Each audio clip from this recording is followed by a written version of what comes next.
Qala al-Imam al-Bukhari rahimahullah babu du'ai fil istisqa'i qa'iman. Di antara sunnahnya ya imam ketika melakukan istisqa dia qa'iman, berdiri ya, bukan duduk.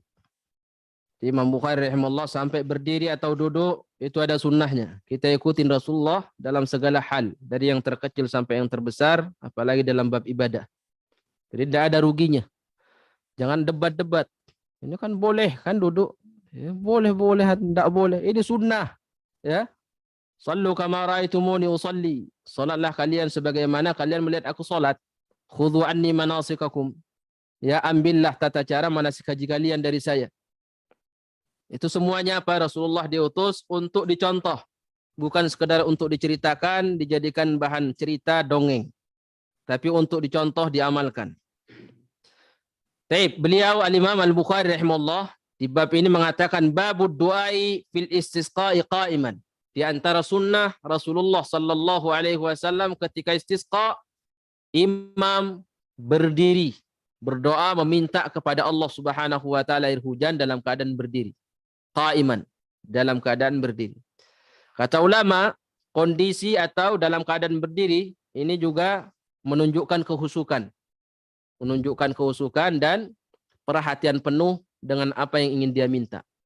Sehingga apa? Sehingga dia harus menyesuaikan posisinya ketika meminta kepada Allah supaya mudah Allah turunkan air hujan, dia harus dalam keadaan berdiri, karena itu menunjukkan kehusukan dan juga menunjukkan bahwa beliau atau imamnya sangat perhatian dengan apa yang dia minta dan juga supaya dilihat oleh makmum. Jadi hikmahnya banyak sekali. Ya, Imam Bukhari cukup mengatakan babul istisqa'i qa'iman. Intinya hikmahnya banyak. 1, sebagai gambaran kehusukan. 2, perhatian. 3, bisa dicontoh dan dilihat oleh makmum yang hadir. Hadis yang dibawa oleh beliau, wa qala lana Abu Nuaimin. Man ismu Abu Nuaim? Al-Fadl ibn Dukail. Min aina huwa? Kufah. Al-Kufi. Tabaqatu man? Al-Imam Syafi'i. Tabi'in wala tabi'ut tabi'in? Tabi'ut tabi'in. Imam Bukhari mengatakan wa qala lana Abu Nuaim. Wa qala lana. Wa qala. Kenapa Imam Bukhari tidak mengatakan haddatsana? Dia bilang wa qala lana Abu Nuaim. Berkata kepada kami Abu Nuaim. Padahal Abu Nuaim ini salah satu guru Imam Bukhari juga. Ya, beliau banyak meruatkan hadis dari Abu Nuaim. Biasanya dia bilang haddatsana Abu Nuaim, akhbarana Abu Nuaim, akhbarani Abu Nuaim. Di sini dia bilang wa qala lana Abu Nuaim.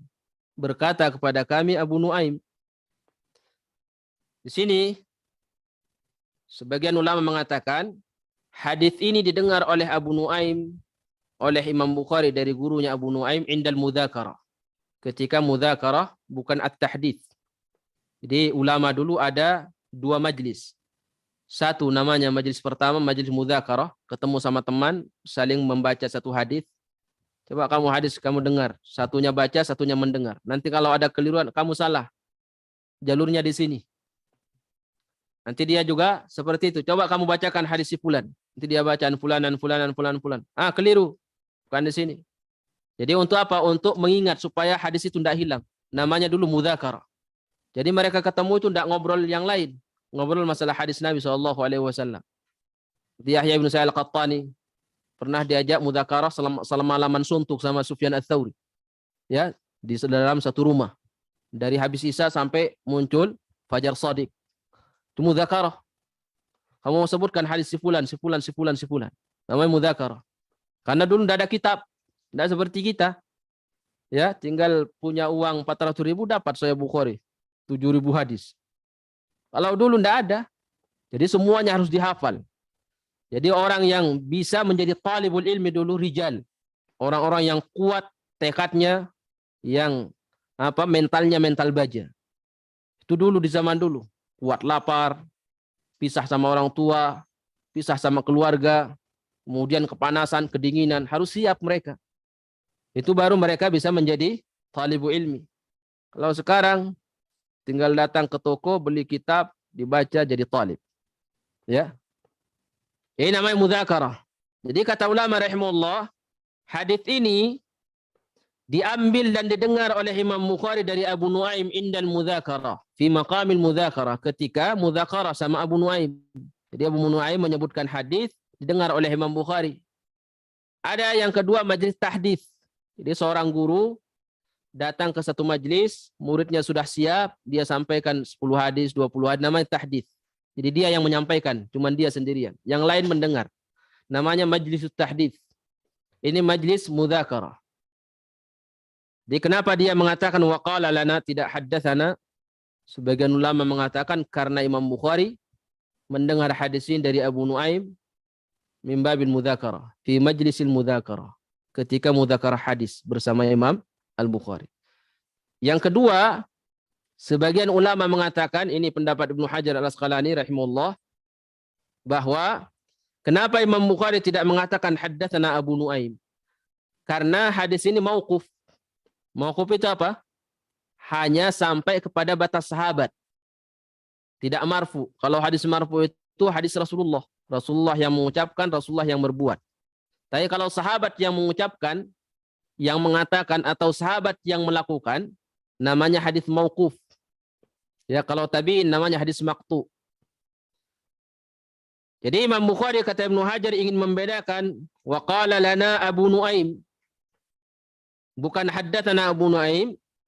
Kenapa? Karena hadis ini mauquf. Sementara kitab ini disusun oleh Imam Bukhari, dikumpulkan hadis-hadisnya. Tujuan intinya adalah mengumpulkan hadis-hadis yang sahih sanadnya sampai kepada Imam Bukhari dan hadisnya marfu kepada Rasulullah sallallahu alaihi wasallam.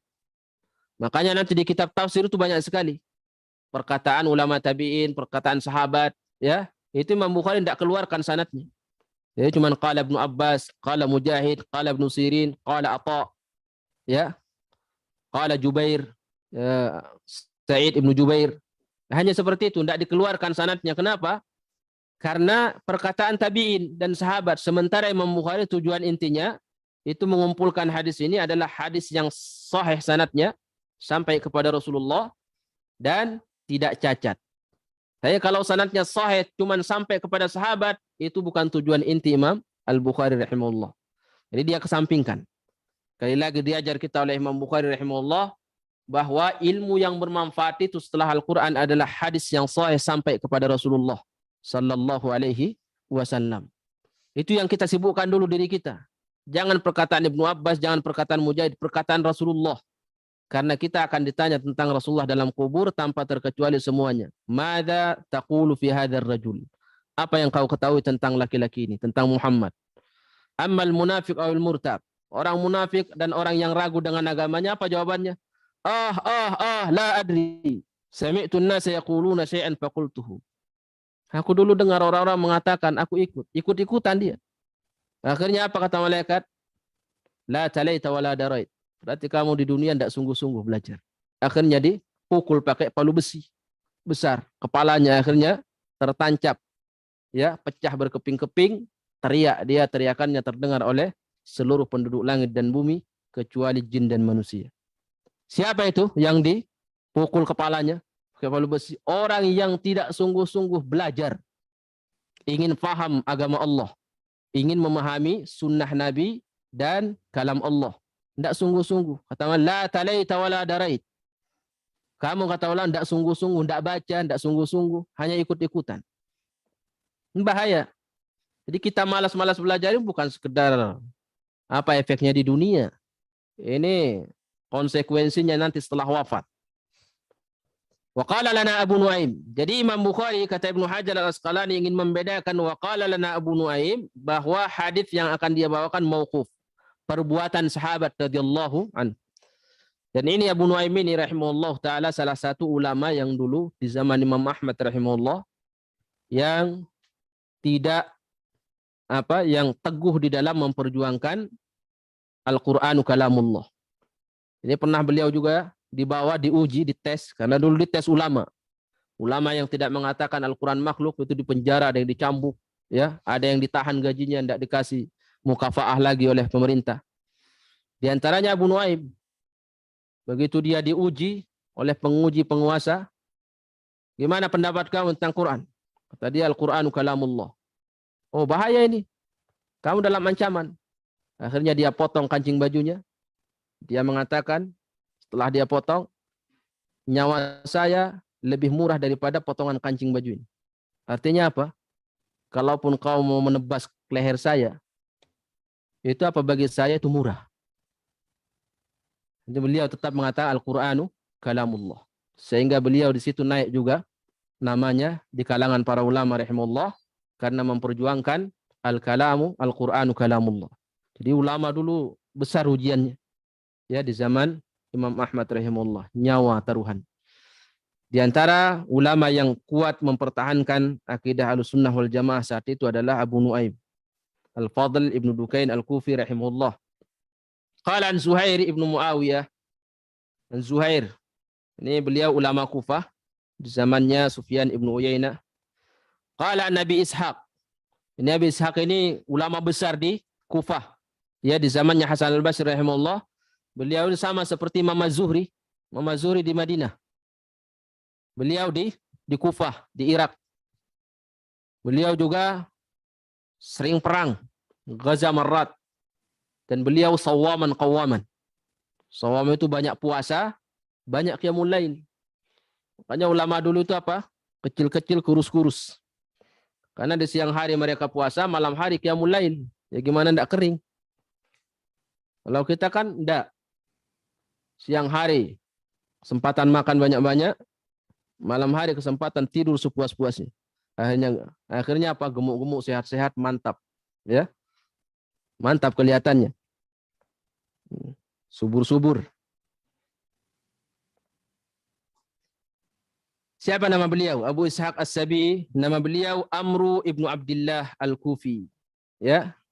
Sahifdhuhu. Beliau di akhir hidupnya beberapa saat sebelum wafat error hafalannya.